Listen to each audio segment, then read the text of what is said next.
வார விடுமுறையொட்டி குற்றாலம் உள்ளிட்ட சுற்றுலா தலங்களில் மக்கள் கூட்டம் அலைமோதியது. மேற்கு தொடர்ச்சி மலைப்பகுதிகளில் பெய்த கனமழையின் காரணமாக குற்றாலம் மெயினருவி மற்றும் பழைய குற்றால அருவியில் நீர்வரத்து அதிகரித்து காணப்படுகிறது. இதனால் அதிகாலை முதலே குற்றாலத்தில் குவிந்த சுற்றுலா பயணிகள் அருவிகளில் குடும்பத்துடன் குளித்து மகிழ்ந்தனர். சுற்றுலா பயணிகளின் வருகை அதிகமாக இருந்ததால் நீண்ட வரிசையில் காத்திருந்து பின்னர் குளிக்க அனுமதி வழங்கப்பட்டது.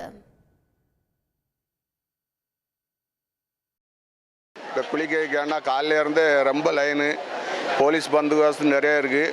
அதனால் லைனில் விட்டு குளிக்க விடுறாங்க.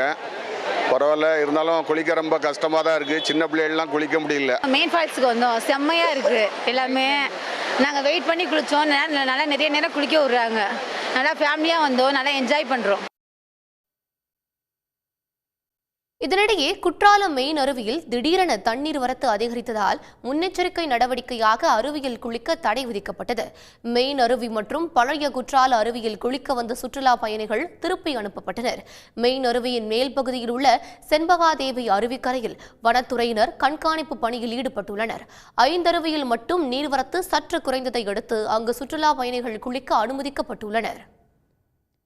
ஞாயிறு விடுமுறையொட்டி கன்னியாகுமரி திருப்பரப்பு அருவியில் காலை முதலே சுற்றுலா பயணிகள் வருகை அதிகரித்து காணப்படுகிறது.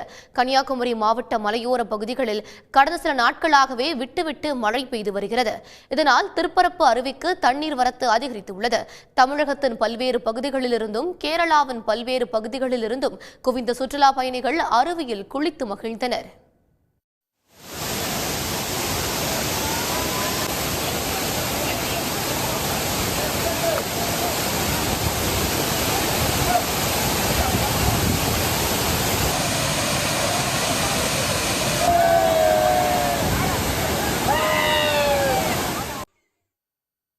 தேனி சுருளி அருவியின் நீர்பிடிப்பு பகுதிகளில் பெய்த கனமழை எதிரொலியால் சுருளி அருவியில் வெள்ளப்பெருக்கு ஏற்பட்டுள்ளது.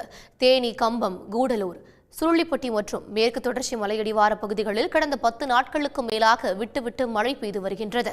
சுருளி அருவியில் நீர்வரத்து அதிகரித்து உள்ளதால் சுற்றுலா பயணிகள் குளிப்பதற்கு வனத்துறையினர் தடை விதித்துள்ளனர்.